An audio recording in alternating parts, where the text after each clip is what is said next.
জঙ্গলের নদীর ধারে থাকত ছোট্ট হাতি টুকি। সে খুব দুষ্টু, কিন্তু খুব ভালো মনের। তার বাবা বলতেন, সত্য বলো সব সময়। একদিন টুকি তার প্রিয় লাল বল নিয়ে খেলতে খেলতে নদীর কাছে গেল। হঠাৎ বলটা হাত ফসকে নদীতে চলে গেল। টুকি খুব দুঃখ পেল। সে কাঁদতে লাগল, আমার বল চলে গেল।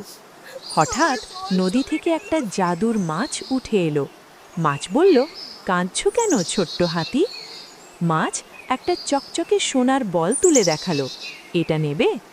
টুকি বলল, না, এটা আমার না, আমার বল লাল রঙের ছিল। মাছ হাসল। এবার একটা রূপোর বল দেখালো। এটা নেবে? টুকি আবার বলল, না, আমারটা লাল, আমি মিথ্যে বলবো না। মাছ খুব খুশি হলো, বলল, তোমার সততা দেখে আমি খুশি। আর টুকির লাল বল ফিরিয়ে দিল। মাছ বলল, সত্যের জন্য পুরস্কার নাও, এই সোনা আর রূপোর বল। টুকি বাড়ি ফিরে বাবা মা আর বন্ধুদের সব বলল। সবাই বলল, টুকি হিরো, সত্য বলে জিতেছে।